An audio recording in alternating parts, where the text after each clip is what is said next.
Bonjour, on va vous présenter du coup comment le lycée participe à l'inclusion et aussi à la diversité et à la promouvoir. Donc d'abord, il y a Zoé qui va vous parler des échanges entre plusieurs écoles et aussi des élèves étrangers qui viennent et du coup on peut partager leur feedback. En deuxième, je vais vous parler des repas végétariens qui ont été mis en place par la cantine et la diversité de styles qui est possible au lycée. Ensuite, Clara vous parlera des handicaps et autres problèmes auxquels le lycée a apporté des solutions. Et ensuite, Marie vous parlera des projets qui ont été faits en art par rapport à la diversité et à l'inclusion. Donc tout d'abord, notre lycée est un lycée inclusif qui encourage la diversité, puisque cette année, nous avons de nombreux élèves donc, américains, allemands, autrichiens et irlandais qui sont venus au lycée en échange scolaire.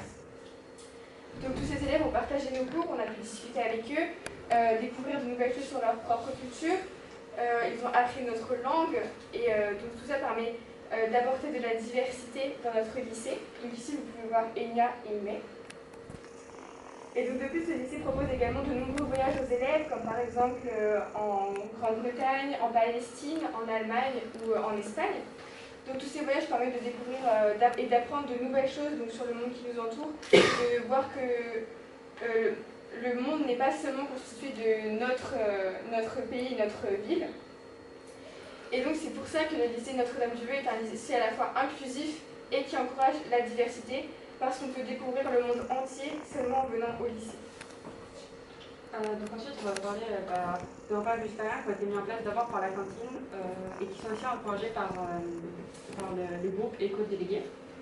C'est pour les gens qui ne peuvent pas manger de viande ou qui ne veulent pas manger de viande pour des raisons environnementales, pour protéger la planète. Du coup, on propose des repas végétariens pour leur permettre de manger sans qu'eux ils aient à s'adapter en se contraignant de leur régime alimentaire. Aussi, il y a pas mal de... On peut s'habiller un peu comme on veut au lycée, même s'il reste encore des progrès à faire, notamment pour déconstruire des clichés durs. Et, au sein du lycée, il y a aussi de nombreux aménagements qui ont été faits pour les personnes en situation de handicap. Il y a 2 ascenseurs qui sont reliés par des passerelles pour que les élèves handicapés puissent accéder aux salles. Il y a aussi des ordinateurs pour les personnes dyslexiques ou qui sont blessées par exemple au poignet ou à la main.